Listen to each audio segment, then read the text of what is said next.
Hello everyone, we're group number 6 and we're presenting our psycholinguistics case study. So that problem and the issue that we're gonna be talking about is dyspraxia, where our group members are Rafael Arita, Christopher Sierra, Catherine Villatoro, Nuri Enriquez, me, Maria Fernanda Gonzalez, and Alejandra Cárcamo.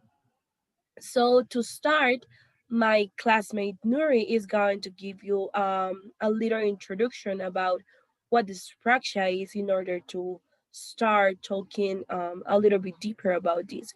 So Nuri, the word is yours. Of course, I start with the introduction. So, in the following case study, you will be able to know a little bit more about this language disorder called dyspraxia.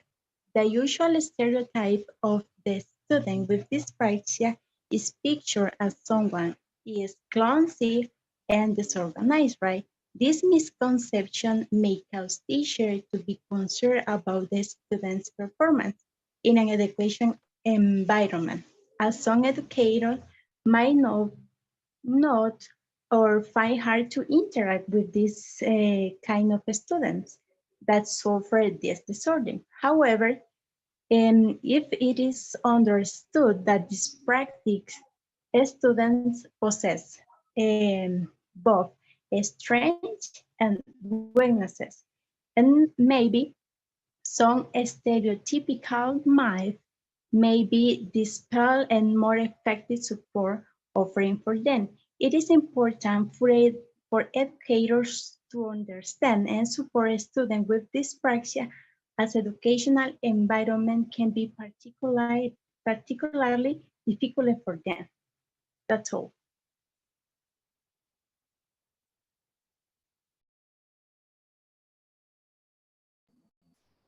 Background issues. According to UNESCO, SF, the term dyspraxia is taken from the Greek word dyspraxia. Praxis means to act. This means impaired, ill, or abnormal. So the literal meaning of dyspraxia is ill-doing or abnormal act. Dyspraxia goes by many names, as developmental coordination disorder, motor learning difficulty, motor planning difficulty, and apraxia of speech.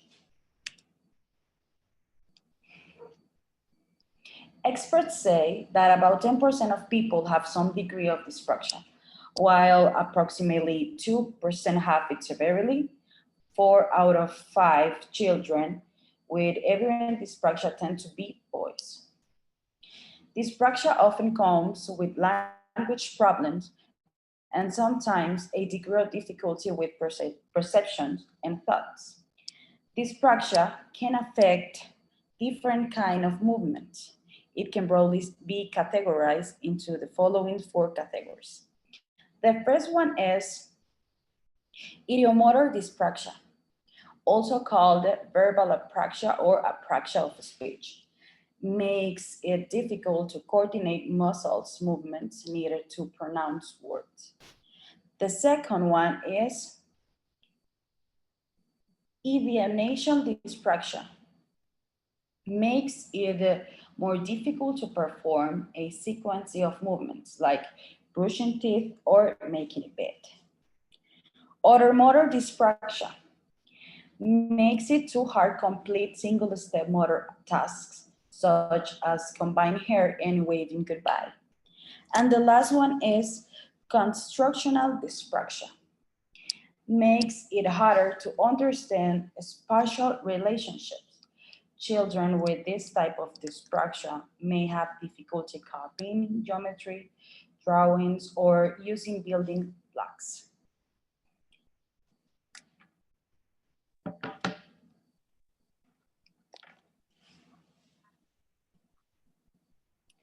Now, Hello. my classmate Christopher is going to continue. Thank you for giving me the word. So to continue with this one, in a few minutes later, we're going to talk about why DCD means as an acronym. So it is like the developmental coordination disorder. It is a familiar specific learning difficulties that include dyslexia, dyscu- dyscalculia, and dysgraphia. So those are an aspect that is involved in this disorder mental. So some symptoms that can be determined is about the academic, the social, and the emotional difficulty. In which it is to play the organization of coordinating movements in order to relate it with which requirement that I clients on examination that involve fine motor skills such as dissection, theoretical skills, and blow taking may be also pose problems, and cell organization are right to the meetings of type between the others. And the following, we're going to talk about which one that are the difficult or dyspraxias in people placed into the academic task. So those are the aspect which is involved in the dyspraxia some people have. One of them is about the limited and spatial awareness, the learning is new information, the handwriting, the lack of external support, and the other. One example that can involve bulletins to give it a minute is about having expected practice skill immediately after being stopped. It is important to make sure they have fully gripped in the context. So it is about to include inside of an education environment how they related with the others, how they got well with the others. It makes feel value. So it is measure the same patterns of behaviors and also which one goal is in education regular in the regular setting. So, and also, which is about one quote we're gonna be in the following. So it is about Ron and Andy in 2013. Explained an identity strategies made teacher related professional should follow. Deal with many children who have specific learning difficult that have been labeled to practice and clearly difficult to the previous learning. It is about identities, possible reasons of education for participation in learning process at school. And also it is about the misconception and awareness about dyspraxia, the sensitive Jesus toward physical environments at school, a strategy for engaged students with dyspraxia to learn. So those as involved in a professional file of a language disorder recommendation, use the appropriate approach. There are some approach. One of them is about the task oriented. The task oriented is the working with you and with your children to identify specific activities called activities. So find a way to overcome them. Another one is about the process oriented approach. This is approach in which involve activities aimed to provide children general movements like model skills rather than helping them with the particular tasks or activities. However, it isn't thought to be a specialist or task-oriented approach because this project often impacts on writing, reading, and spelling ability. Those are the abilities that always affecting children. They may require more time to process and a new task. To be awareness and how we were going to focus on those approaches and how they're going to be development. Uh, it is they that help students with organization planning by giving the instruction, assignment with clear direction, and remember to provide plenty feedback and practice the dogs. So the key motivation is about one of them, and also paying attention how the way that they write, consider alternative activities regarding handwriting, text distraction, children of typing, and other about to provide breaking in schedule to give it a time to take a breath more than besides provide writing, visual record support, and keep a list of preference rules to role expecting behavior. So to continue, my classmates going to give you more information about this research paper.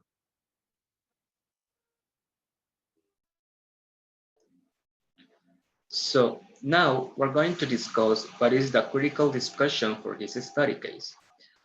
We need to know that in the case of dyspraxia, we have many instruments that we as teachers can rely on to identify if one of our students has dyspraxia.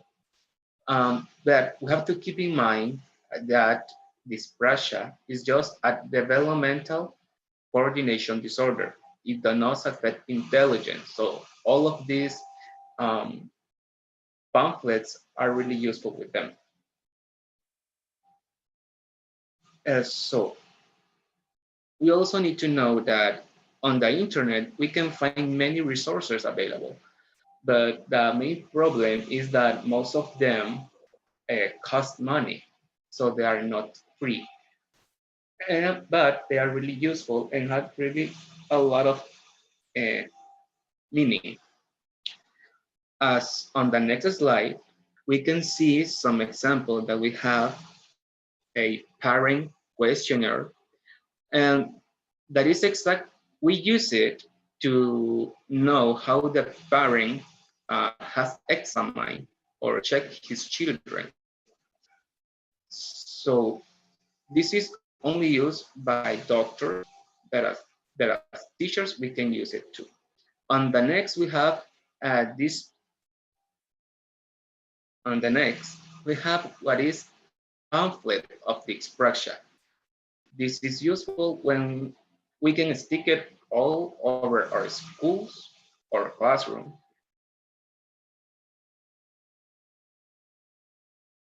Children can have expression. There are also many journals and books about dyspraxia. Some are for children and some others are for parents. So we can use both to communicate this problem.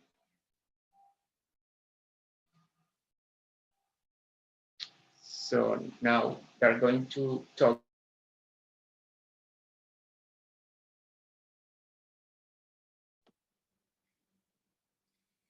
Suggestions. Um, Increased knowledge of dyspraxia in the general population will support increased interest as well as making the disorder a stronger focus in general education. And number two, a greater understanding of this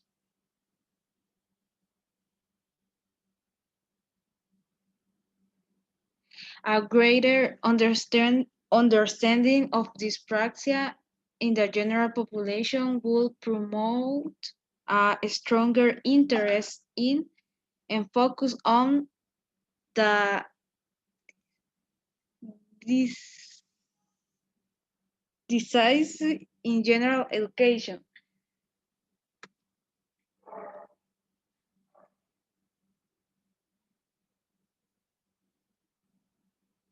And the last one, a recommendation for dyspraxia will be since kindergarten ask to the teacher how the child behavior or as a parent observe if the child walks straight or if the child can tie his shoelaces.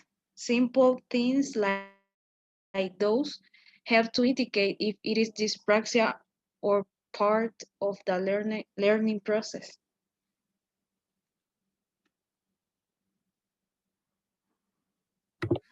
So we conclude at there is an enormous number of people affected by dyspraxia, and then they can face serious problems in the workplace or our school or in daily life on an ongoing basis. As Sophia was mentioning, as something as simple as their shoelaces, do their shoelaces, there are things that are going to be difficult for them because of this. Um, we're going to say also that we saw that dyspraxia is a lifelong condition that can affect a child in different ways. Something that we were like seeing is that the when you're like trying to um, see what kind of symptoms do they have, their symptoms are treated symptom by symptom. So they really they really like cannot, it's difficult to detect that they have this dyspraxia issue. And also, this is a life term, um, so that it's this problem is a genetic and can be like inherited by their other persons of their family that they have maybe suffer of these or something like this. So at least a lesson to conclude at the end, we must say that there is a list of children who are affected by different motor weaknesses. These children for very young ages suffer from lack of attention and balance efficiencies, since dyspraxia is a brain condition that affects the plan of physical movements. So dyspraxia can be confused with other kind of issues, but that's why we really when we see that a child, maybe as teacher we can like detect this kind of uh, weaknesses, right? So that's good that we like could detect or see in a very specific way what kind of symptoms do they have, because knowing that it's a very difficult illness, so it's difficult to detect it, we might be like a little bit more focused about how our children and what kind of problems they are having. So this was our presentation. We really hope that it could be useful for you. Um, and we're gonna be mentioning some closures that my classmate Rafael is going to give you. So really, thank you for your time. We're finishing with it. Yeah, so we have some enclosures. In this case, some activities we can do with our children. So we have imaginated play.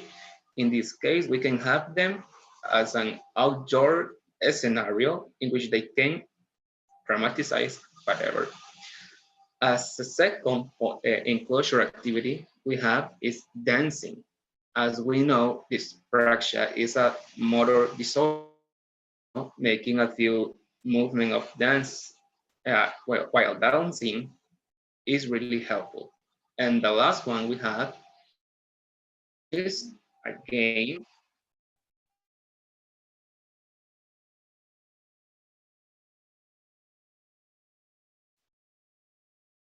And finally, we have the hopscotch.